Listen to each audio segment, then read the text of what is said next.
Halo sobat pencinta batik Indonesia, hari ini saya berkesempatan untuk berkunjung ke tempat produksi dari Borneo Craft Indonesia yang terletak di Jalan Pangeran Hidayatullah Gang Bakti nomor 8 Samarinda, serta melihat secara langsung proses dari pembuatan Borneo Craft Indonesia. Seperti yang kita ketahui bersama, batik merupakan salah satu warisan budaya yang patut kita jaga dan lestarikan. Dan kali ini kita akan berbincang secara langsung dengan penggiat batik dari Borneo Craft Indonesia. Ikuti keseruan saya di Wajah Samarinda.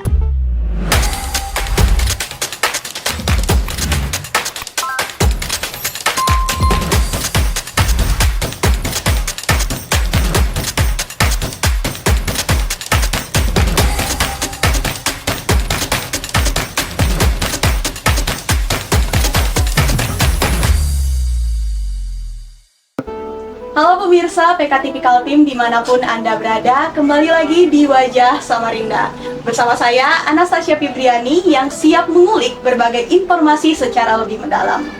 Bersama saya sekarang sudah ada Ibu Sinta dan juga Kai Syahril ya, dimana hari ini kita akan membahas mengenai Borneo Craft Indonesia. Ibu, Kai, bagaimana kabarnya? Sehat? Alhamdulillah sehat. Baik Ibu, kita langsung saja ya Ibu.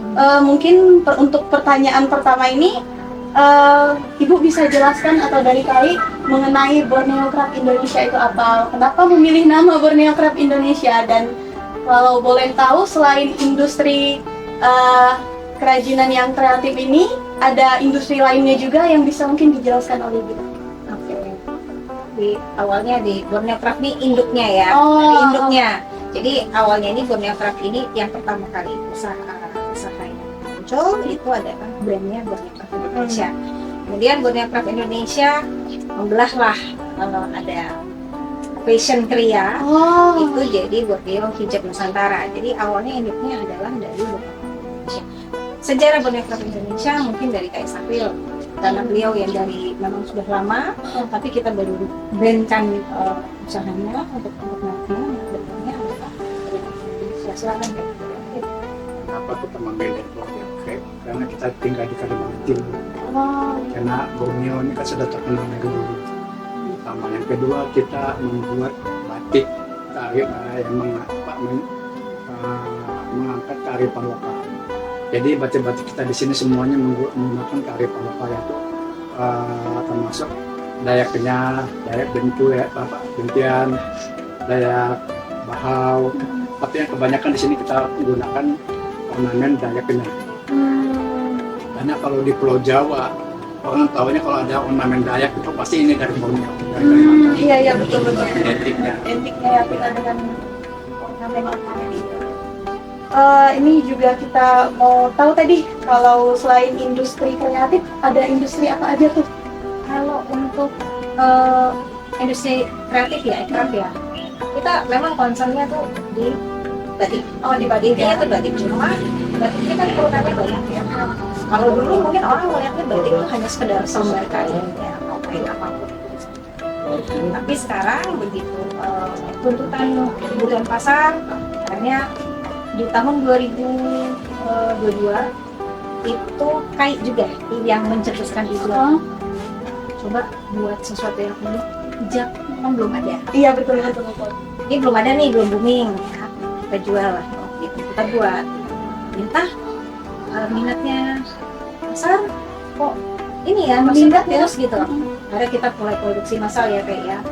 Buatlah kita akhirnya untuk yang pertama kali brand baru turunan Borneo Hijab Nusantara. Borneo Craft Indonesia adalah Borneo Hijab Nusantara. Semuanya itu kami di bawah Borneo Craft Indonesia, jadi induknya itu. Nah, selain hijab, kita juga memproduksi shawl batik, tote bag batik atau ini ya, tas lempang ya. dari karung goni atau dari spundon itu tetap dengan gambar ukiran etnik Borneo. Makanya tadi kalau kenapa brandnya kok namanya Borneo ya? Karena kita pengen angkat kearifan lokal. Jadi budaya di Pulau Kalimantan ini yang kita angkat. Nah, makin kesini di 2024 muncul lagi nih ide-ide. Tahu namanya kalau orang ekraf kan harus inovasi ya. Iya betul. Nah, Kai lagi atas usulan Kai, ayo buat apa? Kemeja batik. Oh, kemeja batik. Kemeja batik yang tanpa harus selalu dari bahan kain, kemudian baru dijahit. Itu kan kayaknya jadi banget. Kita Iya. buat yang unik kata Kai. Akhirnya Kai inovasi membuat batik di atas lembar kemeja. Jadi bukan kain kemudian dijadikan kemeja, tapi ini kemeja kemudian kita batik. Oh. Contohnya mungkin seperti ini ya. Oh, langsung ada contohnya ya. Jadi ini karyanya Kai. Jadi ini kemeja sudah jadi. Kemudian kita batik. Ini semua ini batik tulis. Ini kita lilin. Nah, itu jadinya semua. Jadi batiknya yang sudah jadi, sudah dibeli lalu Sudah kain, kemeja jadi. Iya. Kemudian baru kita batik. Kalau orang kan dalam bentuk kain, kemudian dia pergi ke penjahit untuk dijahit jadi baju. Nah, kalau ini enggak. Jadi semua orang bisa fashionable dengan batik. betul. Kalau dia mau nggak jadul ya dari outer apa kan bisa ya. Betul, betul. Makin berkembangnya zaman pasar ya, kita inovasi terus. Iya, inovasi ya. Wah, luar biasa ya pemaduan antara tradisi dengan inovasinya ini, Bu. Cuman dia menggunakan bahan beda. Jadi ada penemuan baru, kita gunakan namanya lilin cair dingin. Lilin cair. Lilin cair dingin ini yang ramah lingkungan. Nah, terciptalah seperti begini. Kalau lilin panas yang seperti umumnya di Pulau Jawa tidak bisa. Nah, seperti ini. Nah, ini seperti ini. Ini kita menggunakan teknik kalau kita di lilin cair dingin menggunakan pewarna alam, yaitu kayu ulin. Jadi kita setiap saat itu berinovasi terus untuk mengangkat kearifan lokal. Betul Kak. Di samping itu juga kita juga instruktur membatik. Karena kita punya lisensi, sudah sertifikasi dari BNSP. Sertifikasi profesi. Ada lengkap di sini. Jadi kayak ini mungkin pembatik pertama kali yang punya sertifikasi BNSP sebagai Dan punya haki yang pertama kali mungkin hak cipta. Jadi kalau zaman dulu Mbak Nisa, Mbak Lano, zaman dulu tuh mungkin kita ngurus haki mandiri ya. Iya. Kalau sekarang udah enak nih, ada subsidi dari dinas. Betul. Kita cuma bayar 500 atau bahkan free.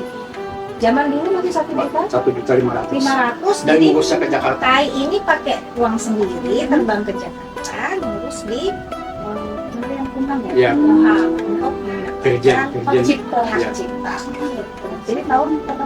Tahun 2009. Tahun 2009. Ini haki belum terlalu ini ya, belum terlalu inilah ngetren lah. Kalau sekarang ini kan baru dari Kumham kan sosialisasi haki dari 2019 ya. Iya. Nah itu oke, baru mereka ada peluncuran subsidi dari dinas. Dulu belum ada. Biasa ya tadi buat mendapatkan suatu hak cipta ya. Oke, lanjut lagi nih Bu. Kalau boleh dibagikan juga ke teman-teman, bahan baku apa aja sih yang digunakan untuk dalam pembuatan batik ini? Bahan baku karena kita konsennya di batik lilin ramah lingkungan ya, kita ngomongnya selalu lingkungan karena bahan-bahannya itu semua bisa ada dapat di rumah. Jadi kayak tempat-tempat garam gitu, semua ada. Itu diolah, ada rumus-rumusnya. Kemudian jadilah itu semacam lilin yang diolah sebagai fungsinya adalah penghalang warna. Jadi ini kan lilin ya, kita tulis pakai canting ya. Kita ada namanya canting lilin ramah lingkungan. Jadi lilin itu dimasukkan ke dalam canting modifikasi. Kemudian kita ini buat pola untuk penghalang warna. Penghalang warna apa? Misalnya ini dikasih merah, hijau, ini nggak akan tercampur karena terhalang oleh lilin. Nah, fungsinya lilin ramah lingkungan dengan lilin parafin sama sebagai penghalang warna. Jadi fungsinya namanya di batik itu fungsinya lilin adalah sebagai penghalang warna. Hanya proses pembuatannya berbeda ya. Dan karena namanya lilin ramah lingkungan, otomatis limbahnya juga ramah. Kalau boleh tahu dari bahan apa itu lilin ramah lingkungan? Yang tadi saya cerita ya, jadi terkemuka, ketan, garam, mentega, ada gula merah sama kunyit bubuk sebagai penyebab warna. Itu terus untuk pengawetnya kita pakai benzoat. Nah, kalau ibu-ibu rumah tangga itu semua bahan yang tadi ibu sebutin itu pasti ada, tinggal diolah.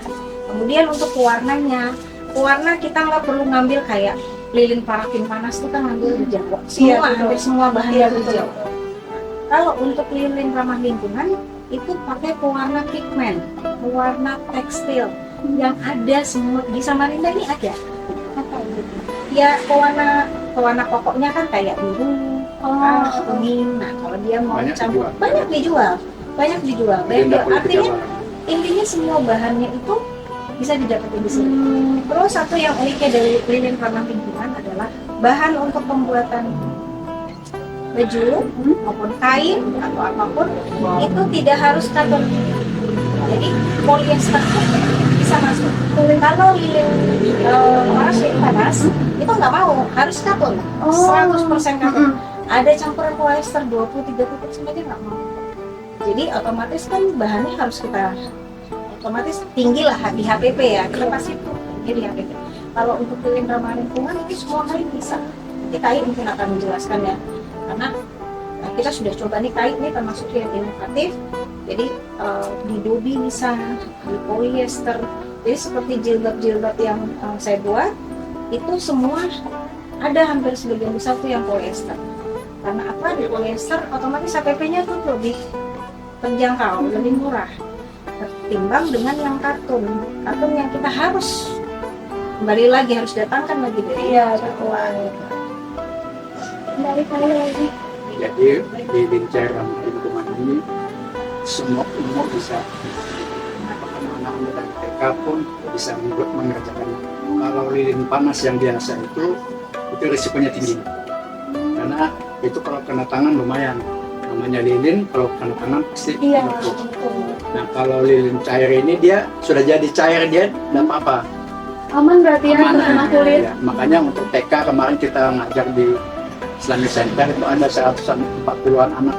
Alhamdulillah berhasil semua. Karena mereka senang, enjoy untuk bermain. Karena aman. Aman. Tidak ya. menggunakan alat pemanas, tidak menggunakan kompor. Kalau yang parafin itu kan malamnya harus dipanaskan dulu. Kalau dia tidak dalam keadaan panas dia nggak mau nempel. Nggak mau nempel. Kalau lilin panas. Kalau lilin panas. Nah, kemarin terakhir kita ngajar di SMA 4 di Seberang. Alhamdulillah begitu 30 peserta itu saya di rumah kami yang menyerap kita. Bahkan mereka katanya saya dengar itu ada ikut lomba. Padahal hanya berapa hari kita ajari, 2 hari aja kita ngajar. Mereka berani ikut lomba. Ya walaupun mungkin nggak tahu apakah juara kita juga tidak dengar. Tapi katanya mereka ikut. Jadi mereka berani kan sebenarnya. Berani untuk Menunjukkan ya. Menunjukkan. Itulah keunggulan daripada lilin cair ini. Dan lilin cair ini tidak ada di daerah lain. Kalimantan Timur hanya ada di Samarinda. Kalau di Berarti Indonesia ada 3, cuma Sumatera, Bali, Jawa Barat, Sumatera, Kalimantan Timur. Kalimantan Timur ya kita. kalau boleh tahu ini untuk proses pembuatan biasanya batik-batik seperti ini tuh berapa lama? Nah, tergantung gambar, ornamen, kemudian Kerumitan ya, kerumitannya, besar panjangnya, kainnya. kayak kain kemudian- seperti ini kan nggak bisa cepet ya, Ya. semingguan ya Bay ya, Ya, semingguan. Kalau tingkat jilbab tingkat kesulitan gambar juga menentukan. Dengan cuaca, ya itu jadi satu lagi cuaca. Cuaca ya, menentu sekali cuaca. kalau Kalau cuacanya kayak cuacanya- gini nggak bisa cepat. Kita kalau mau cepat ya kita mau lama nggak bisa. Nanti terburu-buru kan malah rusak. Iya, betul. Hasilnya kan nggak pasti. Oh iya, ini kan tadi kita juga sempat ya bahas tentang ada kelas membatik juga. Iya. Mungkin bisa dijelaskan sedikit kelas membatik ini gimana? Dan saya juga dengar salah satu muridnya itu sudah berhasil memproduksi putik pampangnya. Mungkin bisa dijelaskan Kai. Kayak deh. Jadi sebenarnya kita kan mau mengangkat kearifan lokal. Jadi kita masukkan kepada seluruh lapisan masyarakat. Membatik sebenarnya tidak susah, Betul. ada kemauan. Nah caranya begini loh, makanya kita setiap kali bazar atau pameran kita demokan, ada demo membatik. Salah satunya yang untuk Iya. memperkenalkan itu. Perkenalkan. Jadi kalau mau belajar silakan. Lalu kita cara-cara membatik, bagaimana membuat batik tulis. Karena batik tulis ini batik yang termahal di dunia. Iya. Batik cap tidak apa-apanya, apalagi batik printing. Beberapa macam kan ada batik cap, ada batik printing, ada batik warna alam, batik tulis. Nah batik tulis ini yang paling mahal karena ditulis handmade dan itu tergantung tingkat kerumitan. Kalau tingkat kerumitannya tinggi lebih mahal lagi. Nah, itu. Jadi batiknya macam-macam. Jadi kalau misalnya teman-teman nanti kalau ada ketemu batik tulis, jangan kasihan, jangan ditawar. Karena orang mengerjakan Bisa. Mahal ya. susah. Susah juga Ya, makanya mengerjakan. orang-orang itu saya ajak mereka menikmati itu bagaimana. Nanti kalau saya bilang kalau sudah tahu begini kerumitannya, kan kadang-kadang mereka aduh begini aja sudah 2 jam. Padahal hanya selembar sapu tangan. Nah saya bilang kalau segini aja 2 jam, kalau selembar kain bagaimana? Butuh berapa hari? Iya. Makanya kalau ada ketemu batik tulis jangan ditawar. Batik pengerjaannya lebih rumit. Gitu. Masa batik tulis, kalau batik printing mudah. Batik printing itu sehari dia 100 lembar bisa. Iya, karena dia pakai mesin kan. Pakai Mesin mesin. yang digital ya. Digital. Iya, digital. Kalau Digital yang tuh lebih cepat jadi lagi. printing itu ada 2 juga, ada yang manual, ada yang digital. Iya. Kalau yang manual itu yang kita harus proses pemanasan. Nah, yang sekarang banyak di toko-toko kain itu biasanya yang digital, udah Kita yang dari China. Iya.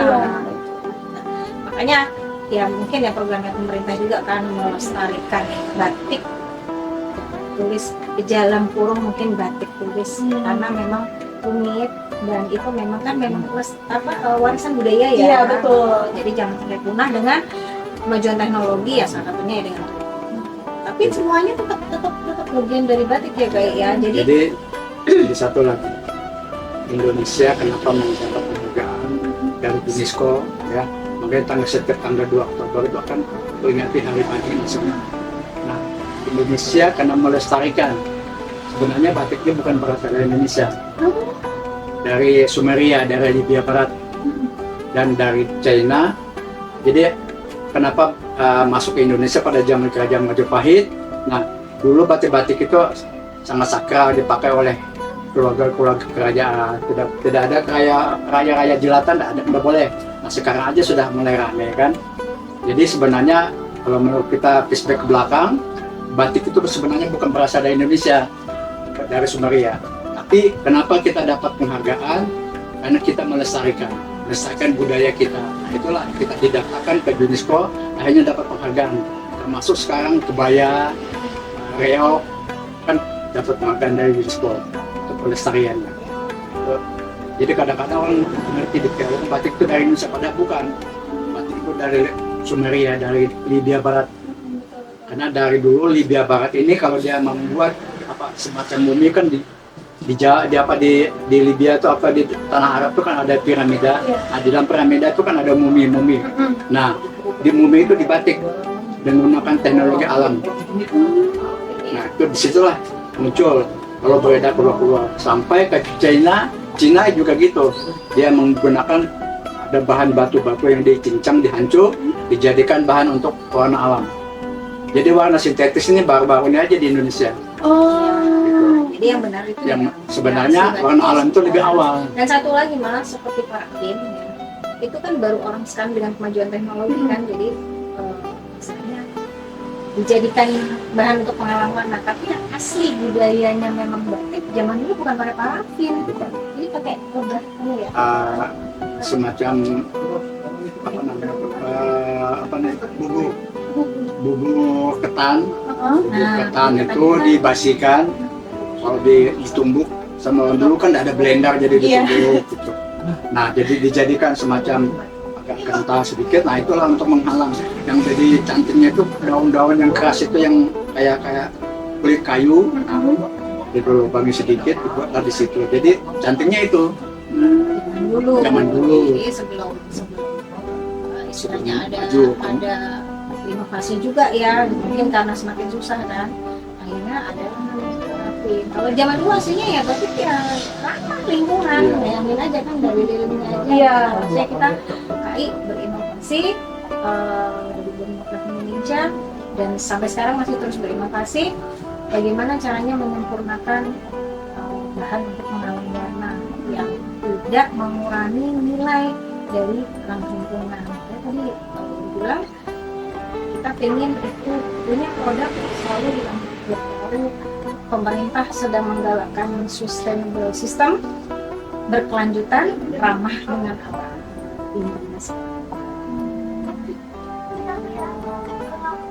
Ini semakin menarik ya teman-teman perbincangan kita pada hari ini, tapi kita jeda dulu, kita saksikan perwira berikut ini. Jangan kemana-mana, tetap di Wajah Samarinda.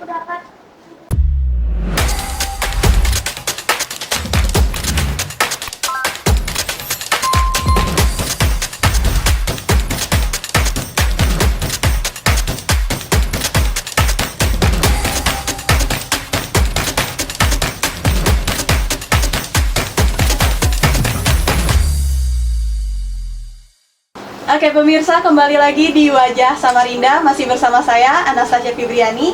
Oke, jadi sekarang kita mau mengupas nih secara tuntas nih Kai Ibu mengenai teknik dan alat apa-apa aja sih yang digunakan dalam membatik ya. Mungkin bisa dijelaskan oleh Kai.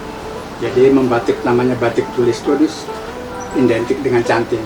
Nah kalau ini canting untuk lilin panas. Jadi contohnya begini, ini di atas kompor ada lilin, lalu ini diambil. Ini metode lama. Oh, metode lama ya. Nah, baru ditulis di kain ya. Nah, ini ada juga yang pakai ini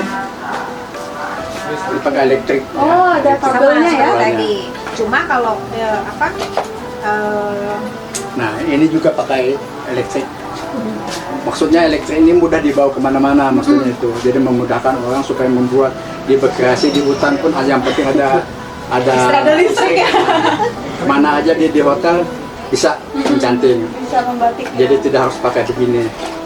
Tapi seiring dengan kemajuan zaman, karena batik itu berpusat di Pulau Jawa, lalu kita agak kesulitannya mencari bahan baku. Lalu terciptalah ini namanya batik cair lilin ramah lingkungan. Nah ini yang kita katakan tadi, dan ini semua kalangan bisa, mulai dari anak-anak TK sampai dewasa bisa, karena dia tidak perlu direbus lagi, sudah jadi. Aman juga Aman, ya kayak aman. kena kulit. Aman. Nah ini contohnya. Jadi ini keunggulannya, semua kain bisa, semua kain. semua jenis kain. Semua jenis kain. Nah kalau ini lah lilin panas, ini terbatas hanya kain katun, sutra yang ada kandungan polisial tidak bisa, atau ada kandungan plastik di kain yang ada seratnya plastik tidak bisa melengket warna. Perbedaannya di situ. Nah kebetulan ini juga ada contoh cat. Nah ini metode lama juga ini. Kita kebetulan mengangkat kearifan lokal di sini. Ada tameng Dayak Kenyah. Nah ini kalau cat untuk lilin panas ini. Kalau boleh tahu ini terbuat dari apa ini Kai? Ini terbuat dari kuningan. Kuningan ya. Kalau kuningan ini awet, agak tahan lama. Tapi ada juga yang dari kayu, yang dari duplek kita bikin ada. Bikin duplek di bawah. Di bawah tuh. Nah ini kalau anak-anak yang baru belajar kita kasihkan kayak gini, dia punya ornamen. Nah satu lagi yang saya ingin kasih tahu, orang banyak menyebut batik itu yang mana? Ya kan? Kalau ini gambar, bukan batik. Yang dipakai Mbak ini juga Gambar ya? Gambar. Kalau dalam dunia batik namanya ornamen. Yang namanya batik tuh ini, cantingan ini. Oh. Cantingan. Ya yang kalau kita sudah lorot, istilahnya pakai lilin panas, keluar dia putih. Tapi kalau lilin dingin, dia kayak gini. Nah, inilah yang namanya batik. Batik artinya membatik, titik-titik. Oh. Banyak orang tidak tahu. Betul. Coba tanyakan orang, yang namanya batik apa? Pasti ditunjuknya pakaian seperti ini. Ya. Yang namanya batik ini kata ini, padahal ini gambar. Ya. Yang namanya batik itu ini garis putih, garis penghalang warna. Oh, jadi itu yang disebut batik, ya. Jadi bukan motif batiknya. Nah, kalau kenapa batik ini cap? Ini batik cap. Kalau batik cap dia tidak kelihatan seperti gini bentuknya nanti hasilnya. Oh, dia agak pudar-pudar. Dia tidak ada sisinya ini. Dia ada sisinya. Karena dia tidak ada dasar. Nggak ada penghalang. Dia gitu tidak ya? ada penghalang. Nah, perbedaannya. Makanya semua mungkin ada yang mau menonton hari ini supaya tahu bahwa batik itu yang putih ini. Jadi kalau yang ini bukan batik, ini gambar ornamen. Ornamennya ya. Kadang-kadang kan orang bilang baju batik, ya memang bajunya, tapi batik itu yang mana gitu. Kalau boleh tahu, Kai sendiri itu menggunakan beberapa teknik. Ada teknik apa aja? Kalau saya sini semuanya ada. Semuanya ada. Semua ada. Semua ada. Karena ya kita Tergantung pesanan, ada pesannya Jadi kalau gini, panas, yang dingin. kalau namanya batik itu kan identik dan panas. Iya. Dia tuh menguasai. Kita namanya itu warisan budaya ya. Iya betul. Nanti Kai menciptakan inovasi supaya apa? Karena selama ini kan Kai selalu ya bahasanya impor lah ya Iya, dari Jawa untuk bahan. Nah, Kai pengen memudahkan pengrajin supaya Bisa berkembang. bisa berkarya, bisa berkembang dengan menggunakan bahan yang ada. Inovasi Kai itu udah tahu ya. Ini Kai tuh nyoba dan namanya nyoba gagal, nyoba lagi ya kan sampai akhirnya terbitlah namanya lilin batik ramah lingkungan. Nah ini pewarna alam. Oh, Ini pewarna alam dari kayu ulin. Oh, kayu ulin. Jadi di Pulau Jawa tidak ada, karena ulin ini ada hanya di Kalimantan. Karena ditanam di daerah Pulau Jawa, ya, tidak mau tumbuh dia. Nah ini warnanya bagus ini, warnanya agak itu seperti yang ada di batiknya ini. Dia kayak terakota ya. Oh, yang ini ya. Tergantung jenis kainnya. Tergantung jenis kain. Kalau ini bukan namanya katun apa gitu Ya, ya. tergantung. namanya. Nah ini yang katun yang asli katun ini. Nanti jadi warna kayak gitu. Jadi dia tergantung mau Iya. kena warna pakaian. Iya. Menyesuaikan. Makanya kadang-kadang kan ada yang mengeluh loh, kita sama-sama warna ini kenapa hasilnya beda. Nah, padahal mereka tidak tahu bahwa jenis kain itu berbeda-beda penghasilan warna. Kalau boleh tahu ini dari bagaimana cara mendapatkan sehingga dia bisa jadi warna kayak gini? Prosesnya kayak Prosesnya gimana tuh? prosesnya gini, sebenarnya kita di Kalimantan Timur ini kaya akan warna yang berlimpah-limpah dan itu dibuang. Contoh ini kalau di daerah sini, daerah apa namanya, orang bikin nisan, batu nisan, Ya. kan ada dia punya ini dari kayu ulin. Nah itu dibuang. Atau di daerah some-some, gergajian kayu ulin itu dibuang. Nah ini kalau di Pulau Jawa wah sangat mahal. Lalu ini kita buat, kita proses jadi warna. Nah mereka sangat senang sekali kalau diambil mahal. Mereka kan tidak tidak terlalu banyak kotoran yang dihasilkan. Dan ini pula ramah lingkungan. Dia terbuang di paret, dia tidak merusak lingkungan. Karena dari bahan alami Alam. ya. Nah, Ini kan dari serbuk-serbuk kayu. ya, kalau bahan seperti remaso, napto, indigoso, itu kalau terbuang di paret hati-hati. Saya selama membatik 2 kucing yang mati terhirup makanan itu. Anggora lagi. Nah, jadi dia mungkin Iya, dari mungkin batik dia ya itu. sengaja minum kan. Kami kan senang dengan melihara kucing, jadi Iya. mungkin dia minum itu kelompok-kelompok. Termasuk berdosa juga bisa. Kalau yang lilin ramah lingkungan ini aman. Aman ya. Justru ya kalau ibu lagi fiksasi ya di belakang gitu ya. Itu kan bawah itu air kan. Itu jadi makanan ikan. Ikan, ya ikan itu senang dia. Ini kan senang karena kan bahannya alami. Iya iya. Mentega itu mas senang ya kan. Bahkan kalau tahu di bawahnya Iya, dia bahaya. kita kalau di bawah ini bahaya. Kalau yang katun asli tanpa polyester itu semut kadang bisa ini. Ya lubang jadinya. Lubang. Tapi kalau polyester kan nggak bisa karena polyester kan ada campuran plastiknya ya. Kalau polyester. Jadi kalau dia nggak doyan. Tapi kalau kita katun yang murni katun, kalau sudah dililin gini, dililin lah masih dalam bentuk lilin, itu jangan coba-coba kalau di bawah. Karena serangga tuh ngerikit. Digerogoti ya. Ngerikit lah. Oke, kita berapa kain ya? Ini kayak mahal ini. Ini akhirnya kita mau kita ini potong. Ini dimakan dimakan. Dimakan serangga ya. Iya. Oh ini. Nah ini jahit. Padahal ini kain mahal. Heeh. Karena kita kecapean taruh di bawah, akhirnya jadi lubang-lubang.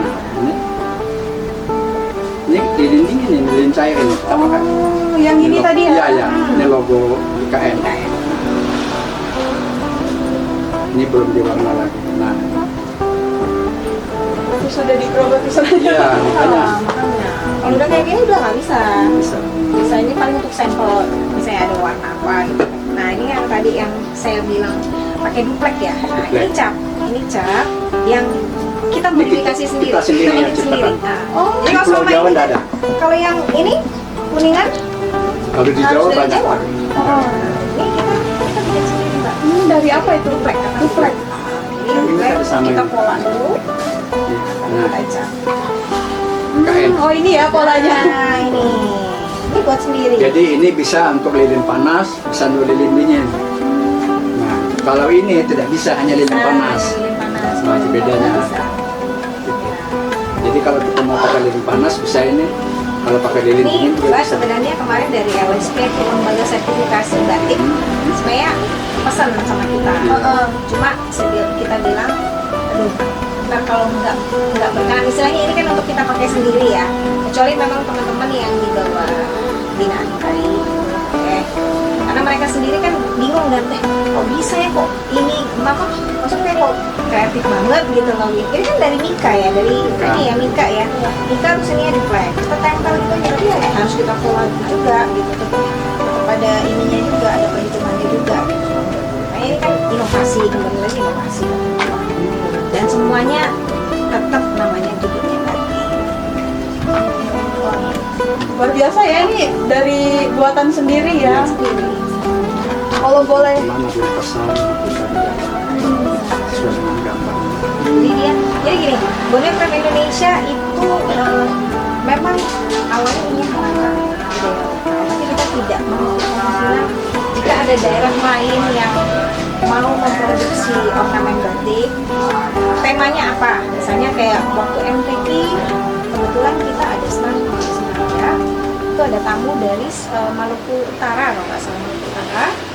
Mereka bilang, oh bisa ya Bu, dari Pemda sana ya, bisa ya Bu ya, buat misalnya kita nih di sana keunggulannya apa, boleh kirimkan aja ininya, datanya, terus filosofinya apa, baik, bisa enggak. Oh, Jadi kita menerima semua, ya itu makanya saya bilang orang ekraf tuh harus inovasi. Kalau tidak bisa inovasi berarti dia bukan adalah orang yang kreatif, ya.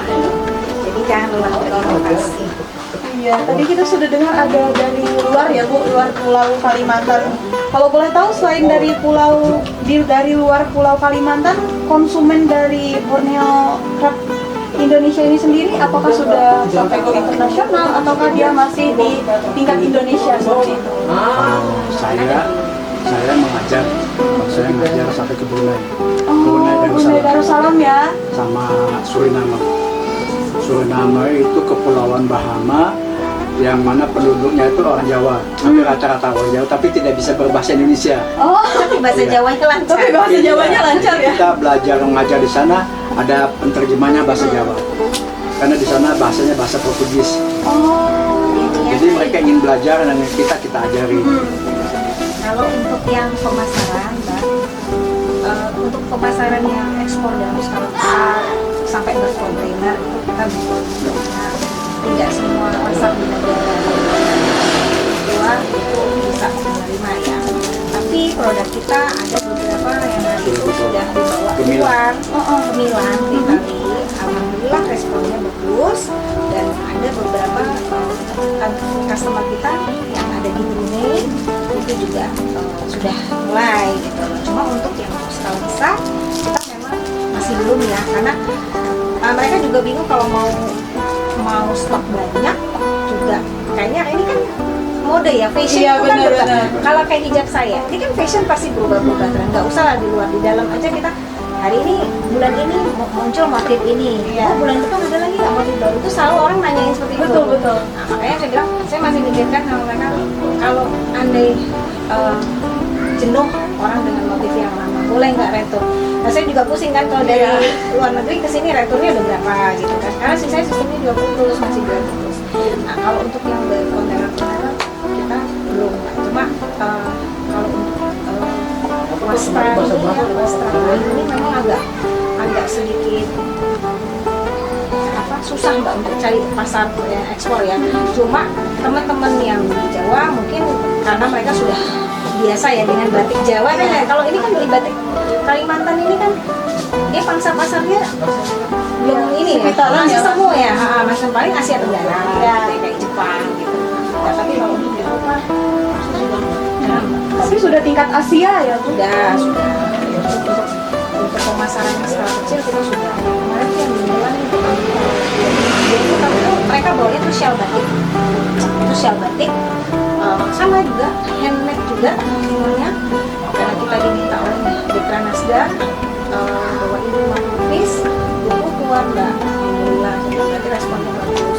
Nah itu kita coba waktu itu mereka minta packagingnya begini, jadi kalau namanya keluar tuh kan kita bisa standar ya, harus packagingnya harus bagus, ini segala macam, kualitasnya juga harus dijaga. Itu yang kita masih sempurna.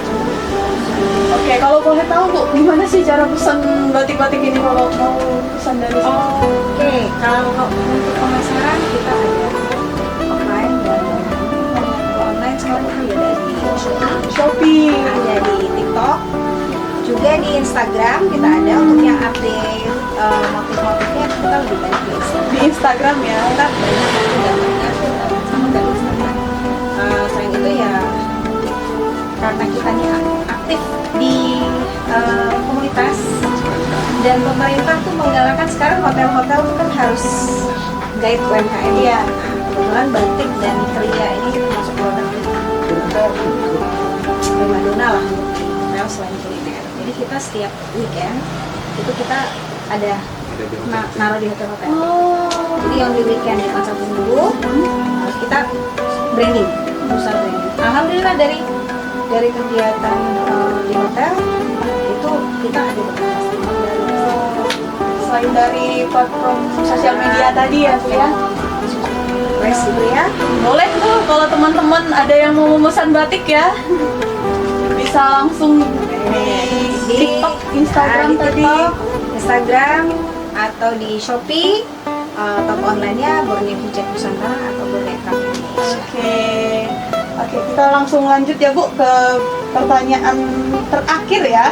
Kalau boleh tahu tantangan dalam membatik ini sendiri itu apa, dan mungkin Ibu punya harapan dengan kain untuk kedepannya bagaimana untuk Borneo Craft Indonesia ini sendiri? Kalau harapan kita sih semoga batik kita ini hidup pemerintah bisa mendukung kemajuan kearifan lokal. Kita sementara ini karena kita berinovasi terus, jadi apa yang harus kita Ada tantangan ya. Kalau persaingan pasti ada, ya itu wajar, kalau itu kurang, tapi ya itu kita jawabnya harus dengan inovasi. Kayak tadi dibilang, jangan pernah bilang tidak bisa, tapi bilang saya akan coba. Saya akan coba ya. Tapi kalau sekarang tuh support dinas, harapannya ya ke depan bisa full support. Jangan lupa UMKM yang sudah jaya, Iya. nanti bisa merangkul UMKM kita ini. Ada masih Ada dalam masih proses di jalan, ya. karena memang batik ini kan berkembang. Bukan satu pengrajin bisa bergerak jadi 10 ya. Kita senang, kita harapkan bisa terus membelah diri dan terus bergerak. Iya, harapan Bu. Ya. muda, jangan takut salah. Jangan takut salah. Coba terus. Karena kesalahan itu awal dari keberhasilan. Betul sekali. Jangan takut salah. Jangan takut salah ya. Baik pemirsa, menarik sekali perbincangan kita pada hari ini bersama dengan Ibu Sinta ya dan Kai Syahril. Saya Anastasia Fibriani pamit undur diri, terus saksikan Wajah Samarinda. Sampai jumpa.